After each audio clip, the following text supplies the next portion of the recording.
Orgulloso yo me siento de mi música y cultura cada día más. Orgulloso yo me siento de mi música y cultura cada día más. Ay, cuando bailo puedes verle mi forma de bailar. El orgullo que yo siento por mi bomba está brutal. Orgulloso yo me siento de mi música y cultura cada día más. Ay, Rafael, bendíceme sabiduría para llevar tu legado como tú quisiste en vida. Orgulloso yo me siento de mi música y cultura cada día más. Cada día más, cada día más. Ay, orgulloso yo me siento cada día más. Orgulloso yo me siento de mi música y cultura cada día más. Ay, caridad, cólmame de tu bendición para llegar a los niños con tu tacto y con tu amor. Orgulloso yo me siento de mi música y cultura cada día más. Ay, cuando bailo yo me transporto a esos tiempos cuando el sentimiento era lo que hablaba por el cuerpo. Orgulloso yo me siento de mi música y cultura cada día más. Ay, cada día más, ay, cada día más. Ay, orgulloso yo me siento cada día más.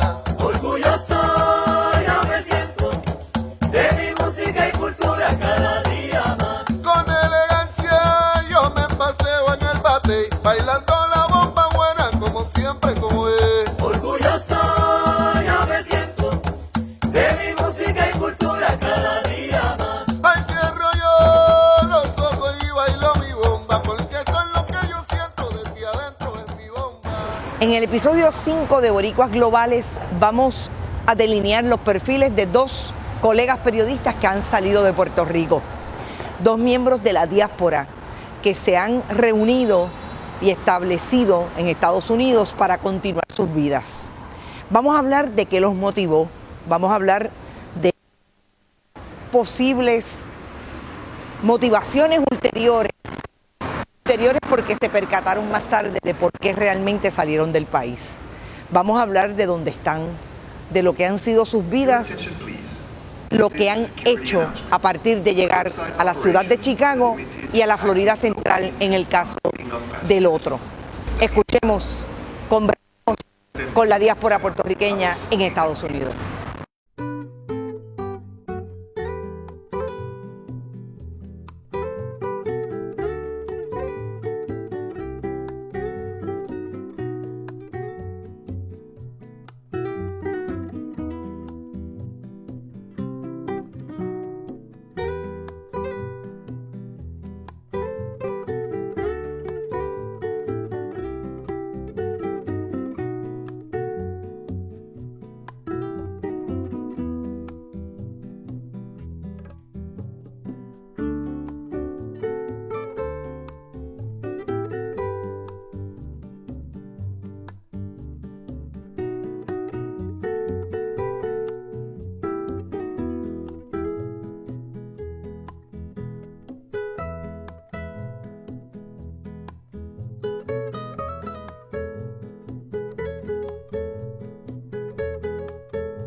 La movilidad poblacional de Puerto Rico se da desde el siglo XIX, pasando por activos cambios en el XX y no ha sido ajena a la realidad boricua del siglo XXI. Las motivaciones para salir del país, de los nacionales, van desde las crisis económicas hasta los más recientes eventos atmosféricos que desplazaron a muchos hacia los Estados Unidos. La teoría de la demografía en Puerto Rico, avivada por académicos como el Dr. José Calzada Vázquez desde la década del 60, da cuenta de las transformaciones profundas que ha tenido la sociedad puertorriqueña y el movimiento hacia la metrópoli estadounidense ha sido uno de los objetos de estudio. En Boricuas Globales hemos conversado con el sociólogo Jorge Twainey sobre cómo se han dado esos movimientos poblacionales y el perfil social de quienes lo han protagonizado. Las diásporas son distintas según ocurren por determinadas características del tiempo histórico. Por ejemplo, después de la Segunda Guerra Mundial, los puertorriqueños se movieron principalmente a la ciudad de Nueva York y otras áreas metropolitanas del nordeste y el medio oeste de Estados Unidos. Chicago también fue una de esas ciudades. Allí está la famosa bandera boricua en la avenida División y se erigen escuelas nombradas Roberto Clemente y centros culturales, segundo Ruiz Belvis. La puertorriqueñidad ocupa espacios en nieve y se confunde con otros ritmos culturales globales. A principios de la década del 2000, el censo ubicaba en 3.874.322 la población puertorriqueña en Estados Unidos, frente a 3.894.855 en la isla. Más allá de Nueva York, Connecticut y Chicago, durante los años 90, el estado de Florida reemplazó a Nueva Jersey como la segunda concentración de boricuas en Estados Unidos. La población de este origen se duplicó a casi 500,000 de personas. En el año 2000, ya los boricuas constituían un 14% del total de la población en Florida. La academia ha estudiado las dinámicas de esas movilidades poblacionales hacia Estados Unidos. Ha delineado perfiles demográficos generales. En Boricuas Globales, queremos conversar con quienes las componen en carne y hueso, conocer sus historias y ubicarlos en tiempo y espacio. Hoy, conversamos con un boricua en la diáspora de Florida Central y otra que lleva 24 años haciendo patria puertorriqueña en Chicago. Del archipiélago caribeño a un lugar de Estados Unidos, la ruta es mucho más que un paso. Conozcamos a dos boricuas globales. Marilia Gutiérrez Lacourt, bienvenida a Bonita Radio, aunque usted siempre ha estado conectada con Bonita Radio. Saludos, Marilia. Gracias, muchas gracias. Siempre presente aquí con Bonita. Marilia, hoy queremos hablar contigo de cómo fue tu transición y cómo fue tu decisión de salir de Puerto Rico a vivir, en tu caso, a la ciudad de Chicago. Vamos a empezar por ahí. ¿Cómo fue ese proceso de tomar la decisión y por qué decidiste salir de Puerto Rico? Bueno, yo creo que todo dependerá, ¿verdad?, de cuán detallados queremos ser. Pero sí te puedo decir lo siguiente. Yo he aprendido durante todo el tiempo que yo he estado por acá que muchas de las historias de migración tienen en su centro una historia de rechazo o expulsión. ¿Okay? Muchos de nosotros y de nosotras nos hemos ido a la diáspora, muchos de nosotras a Estados Unidos, debido a incidentes que ocurrieron en Puerto Rico que nos expulsaron de cierta manera. Y en el caso mío, pues no es muy diferente. En el caso mío, yo trabajaba en un medio de comunicación muy conocido en Puerto Rico, que para el año 1996-97 inició su primer proyecto digital. Era el primer proyecto de periodismo digital en Puerto Rico. Éramos un grupo bien pequeño, 5 personas, y yo era la única mujer del grupo. Y para mi gran sorpresa, eso representó unos grandes retos para el equipo. Donde mi voz no se escuchaba, no se atendían mis preocupaciones, y esto era constante, o sea, las microagresiones eran constantes, diarias, y llegaron a haber incidentes bastante fuertes de discriminación por razón de sexo, y también no dentro de ese equipo de trabajo, pero sí en general dentro de ese medio de comunicación. Muchos incidentes de acoso sexual y de hostigamiento sexual, y llegó un punto en que yo me cansé de eso. Yo aspiraba a trabajar en un lugar donde yo no tuviera que estar constantemente probando que yo era buena en lo que yo estaba haciendo y que no fuera constantemente acosada, hostigada sexualmente por mis compañeros de trabajo. Y entonces decidí, bueno, pues yo necesito otro ambiente. Definitivamente aquí no es. Estamos hablando de 1997. Recuerdo perfectamente, no estaba dentro de ese grupo, yo siempre permanecí en ese momento en los medios tradicionales, pero recuerdo la transición. Es interesante que tú hables de un mecanismo de expulsión porque no eres la primera persona que me dice que ha sentido que de la decisión de salir del país en un momento dado tiene una experiencia en algo que tiene que ver con rechazo, con lo que está haciendo en ese momento, que el país no lo recibe, no lo maneja. Pero ubicar en las historias de discrimen por razón de género no son nuevas para las mujeres y sobre todo para muchas de las que nos deben estar escuchando en este momento que han tenido que salir de Puerto Rico. De hecho, la expulsión hacia adentro es también un fenómeno en Puerto Rico, de mujeres que tienen que salir de esos espacios, pero se quedan en el país a pesar de esas historias, pues porque cada uno tiene su historia. Ujú. En ese momento, 1997, ya Estados Unidos tenía una experiencia más adelantada manejando el asunto Internet.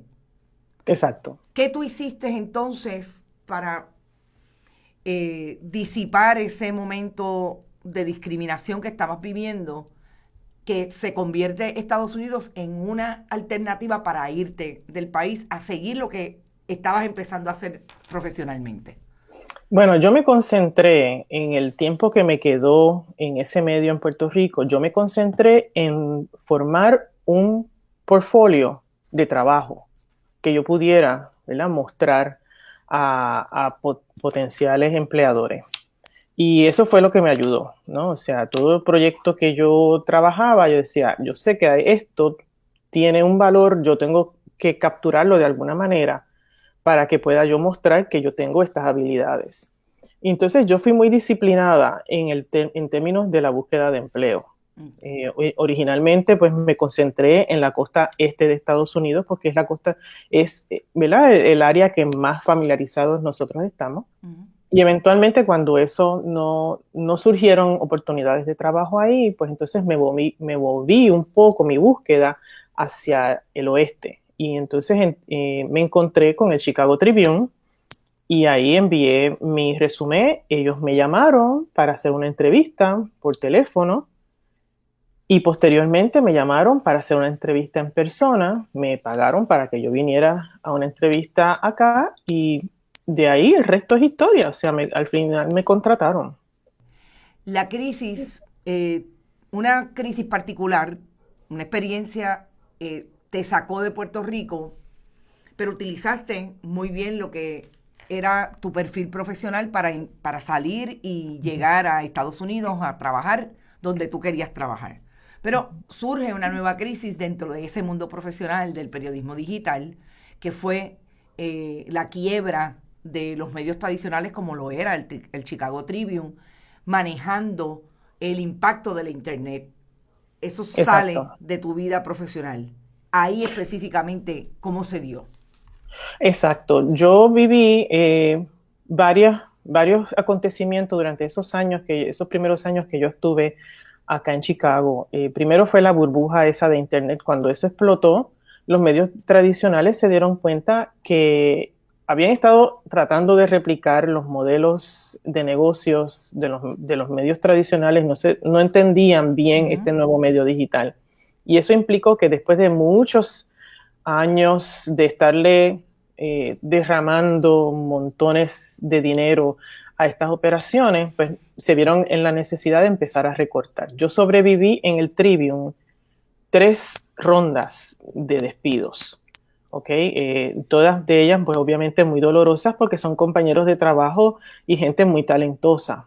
Eventualmente yo me fui del Tribune porque yo quería trabajar con un medio bilingüe, con un medio que atendiera a las necesidades de la comunidad hispano-latina, y me fui a los suburbios, a un medio de comunicación, un periódico que tenía un semanario en español. Y así estuve yendo y viniendo de varias publicaciones ya dentro de los medios en español o medios hispanos latinos. ¿Tradicionales o seguiste en el mundo digital? Ambos. Ambos. Ambos. Porque ahí no Medio tradicional semanario, luego regresé a Tribune para trabajar con su operación en español, pero la división digital de ellos, luego pasé a una revista que se había fundado en esos años, también para latinos, o sea, diferentes medios. ¿Cuándo termina para ti la experiencia profesional en los medios de comunicación? Que ya en ese momento era, como tú dices, entrar y salir a otro, porque la crisis era para todo el mundo. Exacto. Sí. ¿Cuándo terminó y dónde estás ahora? Bueno, realmente mi trayectoria profesional dentro del periodismo y los medios de comunicación terminó cuando yo me di cuenta que los medios de comunicación preferían contratar jóvenes recién graduados que tuvieran experiencia, entre comillas, en lo que en ese momento era nuevo, que eran las redes sociales. Entonces, una persona de 40 años no podía competir con eso. Estos patronos querían pagar salarios muy bajos a jóvenes que quizás tuviesen un blog de tortillas con 100 suscriptores y ellos entendían que eso era lo que ellos necesitaban. No necesariamente estaban dispuestos a pagar lo que una experiencia de 20 años en periodismo les podía representar para ellos. Así que ahí yo dije, bueno, pues aquí no hay más nada que buscar, claro. Punto. Tuve la suerte de que una persona conocida me pidió el resumen y ella era una psicóloga y se lo pasó a una persona que ella conocía dentro de el hospital pediátrico de la ciudad. Y ahí se lo pasó a otra persona. Fíjate cómo fue esto, o sea, como una bola que fue rodando, ¿no? Sí. Y de pronto yo recibo una llamada de un joven puertorriqueño de nombre Omar Torres Courtright, que en ese momento era el jefe de intérpretes y traductores del hospital pediátrico.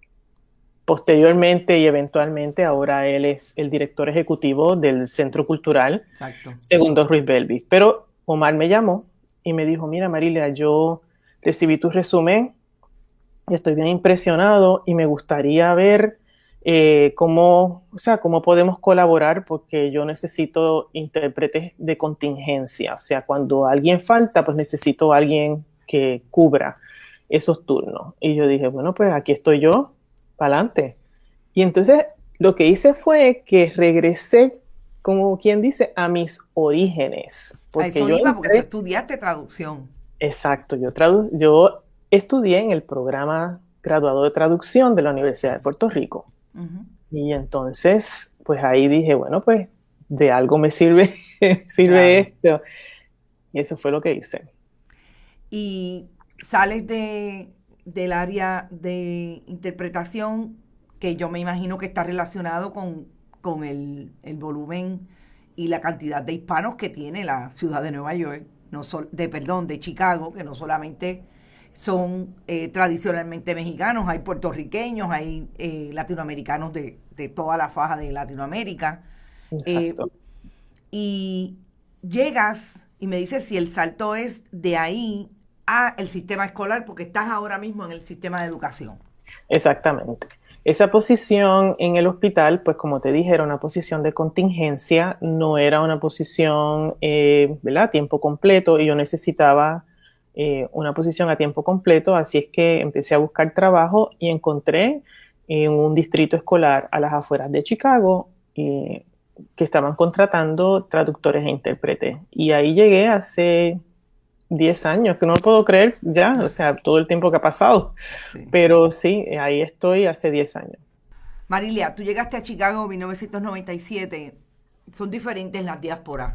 Las historias personales, obviamente, son bien diferentes de cómo las personas deciden salir de Puerto Rico, pero ha habido unos momentos históricos en que Puerto Rico ha tenido diásporas masivas movimientos masivos, sobre todo hacia Estados Unidos. El último parece ser a partir del 2016, o por lo menos 2006, perdón, la crisis económica, la deuda que ya se determinó que es de 77 mil millones de dólares, y más tarde, 2017, 2018, el huracán María.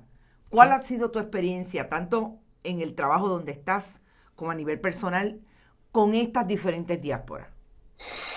Wow, tendríamos que dedicarle un programa completo sí. a la experiencia de las diferentes diásporas y cómo uno se integra o no, y las razones para uno poder integrarse a ciertos grupos y a otros no. Pero sí te puedo decir que definitivamente alrededor del huracán María, yo tengo experiencias personales familiares de personas que vinieron justo antes del huracán por la crisis económica y personas que vinieron a raíz del huracán, al mes o 2 meses del huracán María, por otras razones de las condiciones y la crisis que había en Puerto Rico, ¿no? Familiares míos que vinieron a través de mi casa y fueron refugiados aquí durante algún tiempo, otros no, otros se han quedado. Pero en el ámbito profesional y de lo que yo hago y las familias con las que yo trabajo, no han sido tantas las familias que han llegado a los suburbios de Chicago, porque mucha gente llega a la ciudad y se queda aquí. No han sido necesariamente tantas las personas que se han mudado a los suburbios, pero lo que sí he notado, y no sé si tal vez tenga que ver con el trabajo con el que yo desempeño, es que muchas de estas familias vienen con niños y niñas con necesidades especiales, que también están siendo, entre comillas, expulsados de la isla porque no hay los servicios allá. Entonces vienen a Estados Unidos en busca de servicios para sus hijos. Y eso muchas veces es bien desgarrador ver los atrasos que tienen académicos o sociales, emocionales, sociales en su educación. Sí, ese es, como tú dices, es un tema de un programa, pero yo quería más o menos que por lo menos pudieras compartir en el poco tiempo que tenemos para esto, si en efecto habías recibido, y me parece interesante que tu experiencia ya sí está haciendo que muchos de los que se han ido, ya sea por María o no, tienen unas similitudes en términos de también una necesidad de atender las, valga la redundancia, necesidades de sus hijos e hijas que están en ese mundo de la diversidad funcional. Marilia, no tenemos mucho más tiempo. Agradezco el espacio que queremos, y este programa es para comparar notas de las diferentes experiencias que se ha tenido, particularmente desde el punto de vista profesional, y las experiencias profesionales que te han podido llevar a salir del país y que ahora estás en otra experiencia profesional en Estados Unidos. Así que agradecida como siempre, y sabes que aquí siempre podemos contar las historias. Qué bueno, me alegro mucho y me alegra y agradezco muchísimo la oportunidad que me has dado a mí y que le estás dando a otras personas de compartir sus experiencias de diáspora. Gracias un montón. Bueno, escucharon a Marilia Gutiérrez Lacourt, de Mayagüez, Puerto Rico, su familia, San Juan, criada acá en el área de San Juan. Marilia es otra boricua global, y de más boricuas globales vamos a hablar en este programa.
Hoy vamos a hablar con otro boricua global.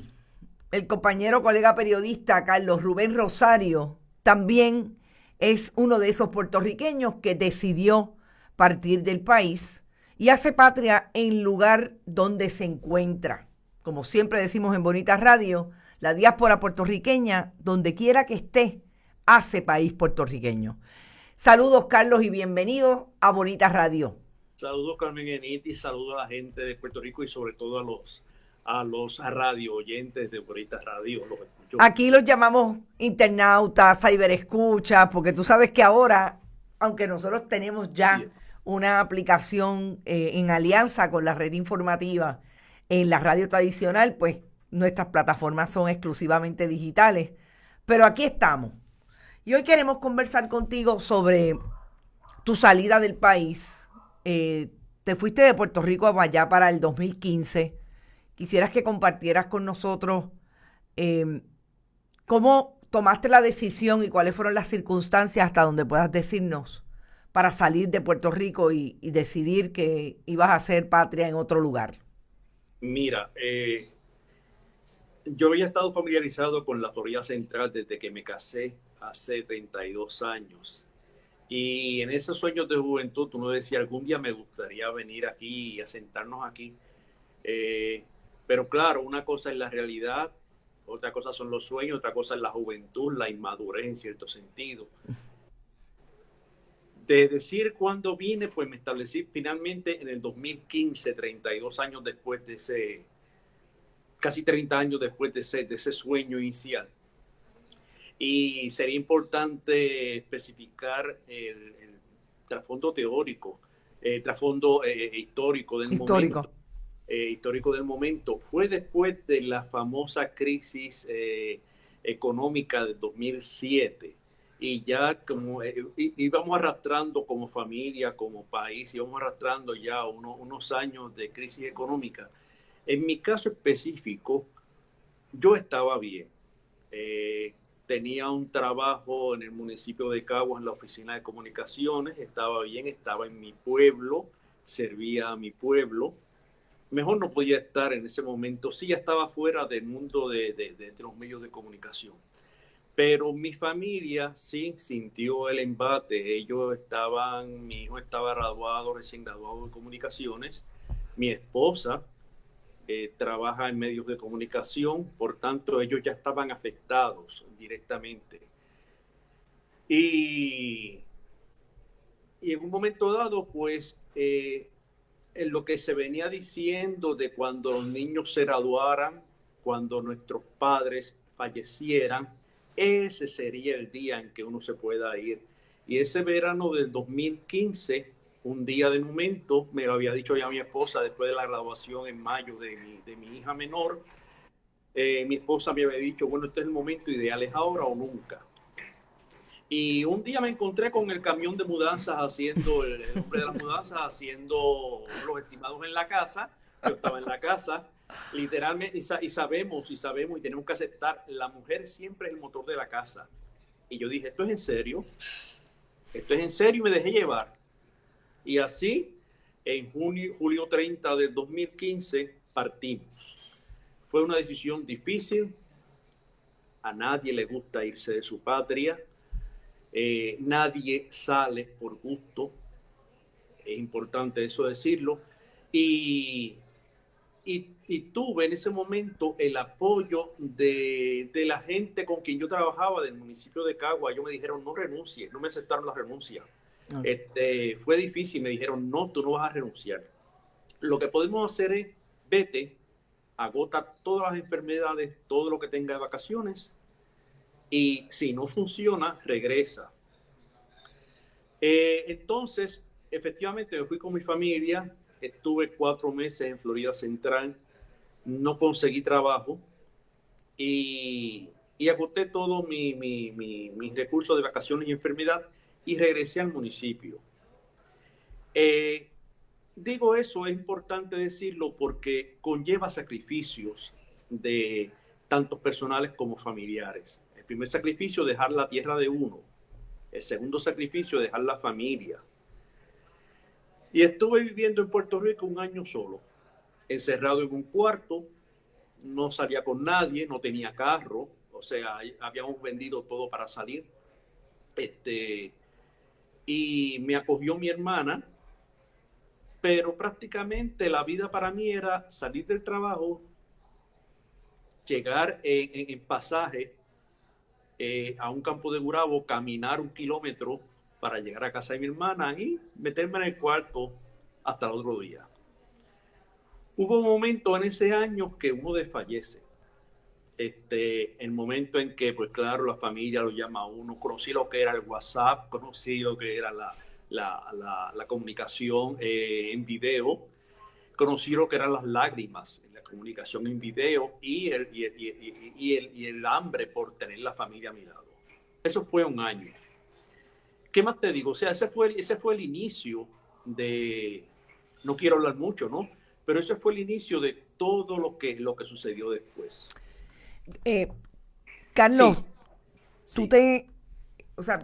tú es interesante que eres la segunda persona que me habla del impulso, que siempre hay una razón, hay otras motivaciones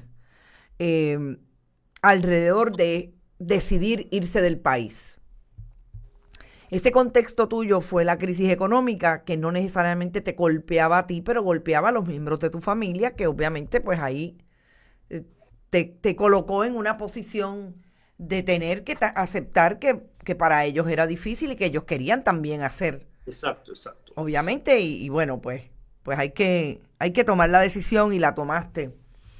En el momento en que llegas a Florida es quizás uno de los estados que ya en el 2015 tenían una presencia de un ambiente social de mucho discrimen y que estaba efervesciendo lo que podríamos llamar una era de la administración Trump, de mucho discrimen y de, hasta cierto punto, la vindicación de la supremacía blanca.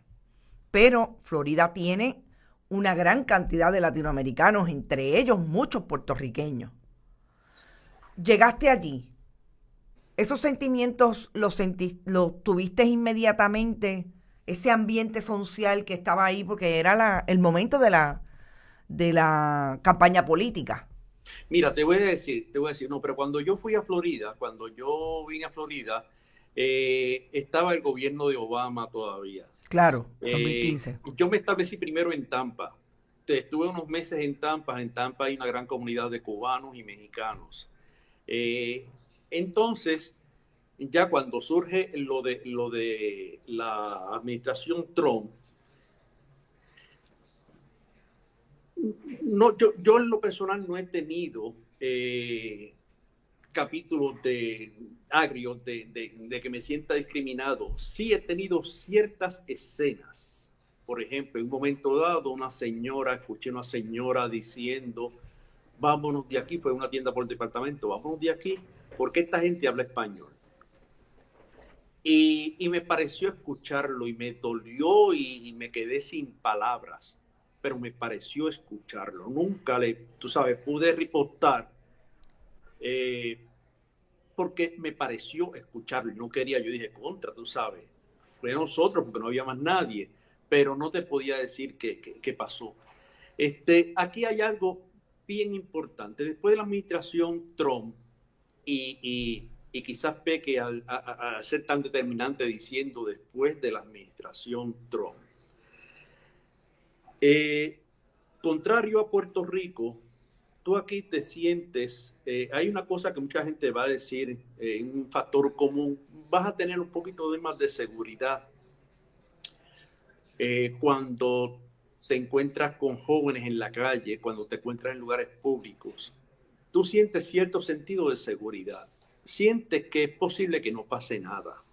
No como cuando en la isla, lamentablemente, pues tú vas a un lugar público y tú tienes que estar velando la puerta diciendo, tú sabes, por si acaso pasa algo, ya saber por dónde salir. Pero ¿qué pasa? Digo esto y lo hago en referencia por lo siguiente. Aquí tú no tienes que tener miedo de los jóvenes. Aquí tú tienes miedo de las personas que en un prototipo, es inevitable caer en esto, en hablar de prototipos, en un prototipo de persona mayor, raza blanca, esas son las personas que hay que tener un poco de cuidado. Ya tú lo ves, camioneta. Si hay un perfil. Una gorra tú sabes, una gorra con ciertas inscripciones, y hay un perfil. Y hay que tener cuidado de esas personas, porque esas personas no tienen ningún tipo de miedo. Son personas que muchas veces a veces no tienen la preparación, a veces la tienen, a veces son militares. Y son los que te pueden decir felizmente, vete, tú sabes, tú aquí no eres nadie. Y te lo dicen, y los he visto con otras personas, los he visto. He visto las demostraciones políticas y he visto el fanatismo, lo he visto. Es lamentable, pero sí. Con eso te digo que no le tenga miedo a los jóvenes aquí. Otras personas son las que Es interesante. de lejito. El asunto generacional se convoca en ese sentido que tú lo planteas desde la seguridad, Así con es. relación a lo que han asumido como un discurso totalmente de derecha, totalmente de discriminación y de asumir que esa nación es de los blancos. O sea que es interesante. Pero bueno, entonces, estás en la Florida Central. ¿Cómo fue la experiencia de trabajo tan pronto llegaste? Aun cuando volviste al país, estuviste un año. Quizás que nos puedas narrar esa primera experiencia y después cuando regresaste ya para quedarte. Bien, mira, en esa segunda oportunidad de salir ya, pues conseguí ese mismo día de salida de Puerto Rico, me llega una oferta de trabajar en redes sociales para programas de un conglomerado nacional de televisión aquí en Estados Unidos. Y me cayó como anillo al dedo. Lo hacía desde casa y después fui aprendiendo a buscar otro trabajo desde casa. Por ejemplo, uno de ellos fue haciendo notas sobre actividades de la comunidad hispana para un periódico en inglés. Eso me surge y eso me ayudó los primeros 2 años, pero llegó un día en que ya yo le decía a mi esposa, yo no salgo de casa, no salgo de aquí porque trabajo de aquí. Quiero hacer otras cosas diferentes, quiero ver sol, por ejemplo, quiero conocer lo que es la Florida Central porque no la conocía. Y así pues, a todo eso, esos trabajos no te pagan mucho. O sea, por la razón que fuera, sencillamente los trabajos en comunicación en Florida Central no pagan. A todo eso, son pocos los mercados en que tú puedes destacarte. Cuando hablamos de medios establecidos, hay 2 emisoras de televisión y prácticamente 2 periódicos en español que han ido en decadencia en cuanto a sus páginas, y todo con un personal muy reducido. O sea, aquí no hay trabajo para los comunicadores. El que quiera hacer comunicación tiene que hacerlo por cuenta propia.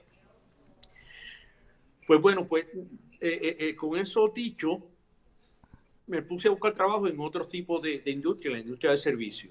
Alguien me ofreció una vez, me dijo, ¿tú sabes algo de frutas, de vegetales? Carmen Enid, yo que toda la vida he sido un hombre de palabra escrita y de medios de comunicación, yo no sé nada de frutas y vegetales, pero dije, sí, ¿qué puedo hacer? Si no sé, pero puedo aprender. ¿De qué aprendo?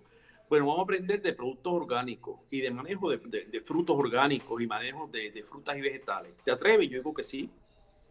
Y con eso, pues, tuve una experiencia de 2 años que me encantó, trabajando con frutas y vegetales. Ahí, conociendo eso, me empecé entonces a interesar, todos los días tenía que ir a un área de almacén y me empecé a interesar, a enamorar de los camiones de almacén. Y saqué una licencia de camionero. De pesado. Ahí donde tú lo ves, yo jamás, ni por mi mente pasó que algún día yo iba, yo dije, me interesa ese reto. Claro. Y me puse a estudiar para la licencia, y en el asunto me ofrecen un trabajo de guiar autobuses de turísticos, de los grandes. Y ya esos capítulos los tenía yo adelantado, porque eso tú vas surgiendo por capítulos en el libro hasta llegar a camionero. Y efectivamente ahí fue que entonces empecé a trabajar como en transporte turístico de guaguas grandes. Eso me llevó a otras experiencias de trabajo, pero con eso te quiero decir lo siguiente, para los lectores: olvídense de los títulos, olvídense de los diplomas, reinvéntense, tráguense el orgullo, y aquí hay que trabajar. Tienes que trabajar muchas veces en dos trabajos a la vez, hasta que puedas conseguir alguna licencia que te capacite. Buscan lo que sea, bien sea de enfermera, de camionero, de lo que sea. Te capacite para buscar un trabajo a tiempo completo. Y ahí pues tu vida va a mejorar. Te vas a olvidar de los lujos. Te vas a olvidar de la buena vida. Simplemente vas a aspirar a una vida más simple, en donde no te lleves cosas para la casa de trabajo, en donde te conformes con menos. Esa es la vida de Florida Central. Y ahora mismo estuviste trabajando básicamente en una ruta, pero dándole servicio a los ancianos en un hogar de personas de edad avanzada. La pandemia me imagino que limita un poco esa actividad, así que de alguna manera volviste a buscar otro esfuerzo y estás en el área de servicios de transportación, pero ya más a nivel individual con las nuevas plataformas. Exacto, así mismo es, así mismo es. Me encontré un día con la experiencia porque a todo eso te voy a decir, Florida Central, contrario a lo que la gente piensa, Florida Central es Disney, Universal y el otro, y SeaWorld. No es así. Florida Central es un centro médico completo. Florida, y te hablo de Orlando y te hablo de Legnona, son centros médicos con la mejor tecnología médica, rodeada por 3 parques de diversiones. Pero Florida Central es un centro médico. Aquí el que venga de Puerto Rico a buscar trabajo en enfermería, y las he recibido en el aeropuerto, lo va a tener. Muy bien pago, muy bien pago. Y Florida, para el tipo de, como se sabe, Florida la población aquí mayor es de personas de edad avanzada. Sí. Y un día me encontré con uno de esos complejos millonarios de personas que pueden pagar esos servicios. Y yo miro ese condominio y digo a mi esposa, pero es que esto no es lo que yo vengo a buscar. O sea, y acepté la entrevista. 10 minutos después estaba contratado en el sueño. Es un sueño porque es prácticamente vivir en un crucero con personas de edad avanzada. Y te enamoras de ellos y los quieres como si fuera tu familia. Y ahora que los perdí, los sufro como si fueran mis abuelos, porque no puedo verlos, porque no puedo visitarlos. Claro. Pero sí tuve esa experiencia de ser de ellos su conductor, de ser su psicólogo, de ser su nieto postizo, de aprender con ellos que la vida empieza a los 70 años.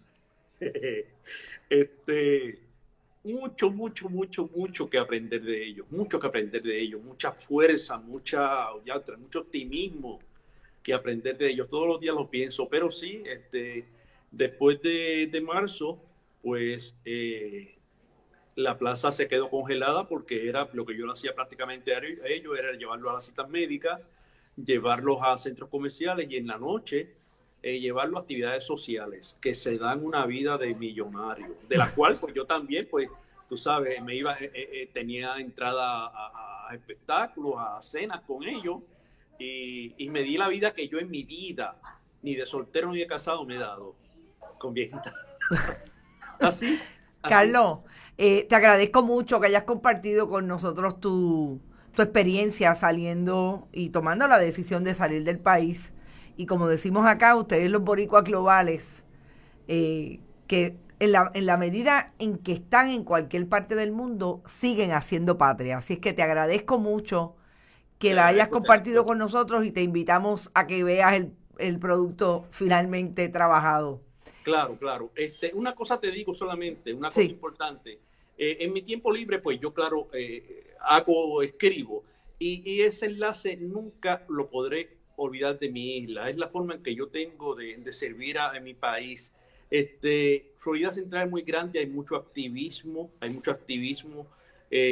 con la isla, y estamos aquí de una forma u otra haciendo país. Le digo a la gente, cuando vengan hacia acá, por favor, hagan país de la forma que sea, pero no hagan que los que estamos aquí, o sea, no hagan que nos avergoncemos de nuestro país. Enaltezcámoslo con el ejemplo, defendamos el idioma. Es importante eso, porque pasan de generaciones y he visto casos que Sí. no le enseñan el español a los niños. Enaltezcamos el idioma en nuestro país con nuestro ejemplo. Eso es lo que les digo. A la gente de Bonita Radio, gracias por la oportunidad de establecer el contacto, y nada, a mi país, que lo quiero, que siempre queda la esperanza de la promesa de regreso, y ahí estamos. Así es y así será. Gracias como siempre, Carlos. Un abrazo. Un abrazo a todos, los quiero. Adiósito. Bueno, Carlos Rubén Rosario, periodista, compañero que trabajó y compartió con nosotros y nosotras espacios y muchos caminos hacia la cobertura de noticias allá para la década del 90. Está en la Florida Central. Es otro boricua global, y con más boricuas globales vamos a hablar en esta nueva edición de Boricuas Globales, los perfiles de quiénes son los que están en otra parte.